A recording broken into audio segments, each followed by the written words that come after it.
السلام علیکم ورحمۃ اللہ وبرکاتہ۔ ناظرین کرام، خوش آمدید الطاف وائس چینل پر۔ اور سب سے پہلے آپ سب کو دل کی گہرائیوں سے مبارکباد، کیونکہ پرولش اورحان کے پہلے ایپیسوڈ کا دوسرا زبردست ٹریلر ریلیز ہو چکا ہے۔ آج کی ویڈیو میں ہم اس نئے ٹریلر کا مختصر لیکن مکمل جائزہ لیں گے اور جانیں گے کہ کون سے دلچسپ مناظر اور حیران کن موڑ دکھائے گئے ہیں۔ لہٰذا ویڈیو کو آخر تک ضرور دیکھیے گا تاکہ کوئی اہم بات مس نہ ہو۔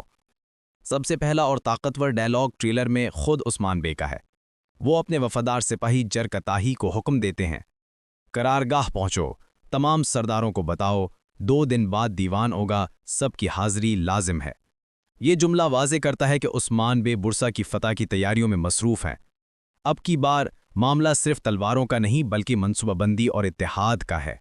ممکن ہے اسی دیوان میں برسا قلعہ پر حملے کا حتمی فیصلہ کیا جائے اور نیا سپہ سالار مقرر ہو۔ اس کے بعد ٹریلر میں ہمیں اورحان بے کا ایک جذباتی منظر دکھایا گیا۔ وہ اپنی اہلیہ نیلوفر خاتون سے کہتے ہیں، میرے والد کے لیے بس اتنا کافی ہے کہ وہ میری فتوحات کے راستے میں رکاوٹ نہ بنے۔ یہ جملہ ایک باپ اور بیٹے کے درمیان اختلاف رائے کو ظاہر کرتا ہے۔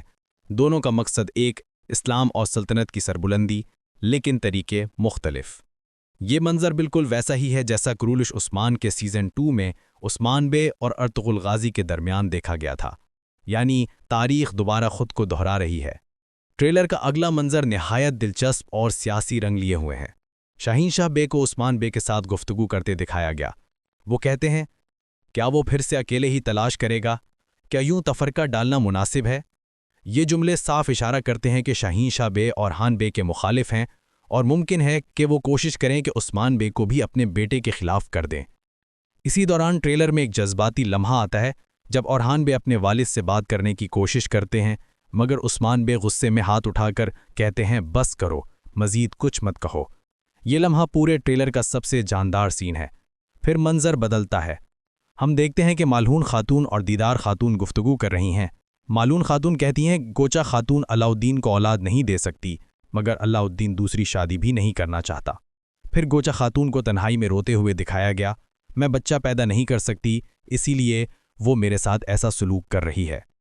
یہ منظر کہانی میں ایک جذباتی اور نسوانی پہلو کو اجاگر کرتا ہے۔ اس کے بعد ایک اور طاقتور لمحہ آتا ہے جب ایک شخص عثمان بے سے کہتا ہے، ہمیں نئے سپہ سالار کے ساتھ پوری قوت سے برسا پر حملہ کرنا چاہیے۔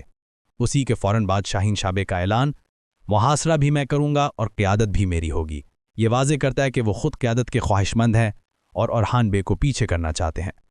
پھر ٹریلر کا سنسنی خیز منظر، بوران بے قید میں ہیں اور کمانڈر فلیوس ان سے کہتا ہے، مجھے بہادر آدمی بہت پسند ہے۔ ناظرین کے ذہن میں فوراً سوال اٹھتا ہے، کیا بوران بے پہلی قسط میں شہید ہو جائیں گے؟ مگر نہیں، لگتا ہے اورحان بے یا عثمان بے انہیں بچانے پہنچیں گے۔ آخر میں ایک پیارا اور نرم منظر دکھایا گیا جہاں اورحان بے اپنے بچوں کے ساتھ کھیل رہے ہیں۔ یہ دکھاتا ہے کہ آنے والے سیزن میں صرف جنگ و جدل نہیں بلکہ محبت، خاندان اور رشتوں کی حرارت بھی شامل ہوگی۔ تو ناظرین کرام، یہ تھا کرولش مارحان کے دوسرے ٹریلر کا مکمل اور مختصر ریویو۔ امید ہے آپ کو آج کی ویڈیو پسند آئی ہوگی۔ اپنی رائے ضرور کمنٹ سیکشن میں لکھیں، کیونکہ آپ کی رائے ہی ہمیں مزید بہتر ویڈیوز بنانے کا حوصلہ دیتی ہے۔ اور ہاں، اگر آپ نے ابھی تک ہمارے چینل الطاف وائس کو سبسکرائب نہیں کیا تو فوراً کر لیں تاکہ اگلی اپڈیٹس آپ تک سب سے پہلے پہنچیں۔ اللہ حافظ ناظرین، اگلی ویڈیو میں دوبارہ ملاقات ہوگی ایک نئی اپڈیٹ کے ساتھ۔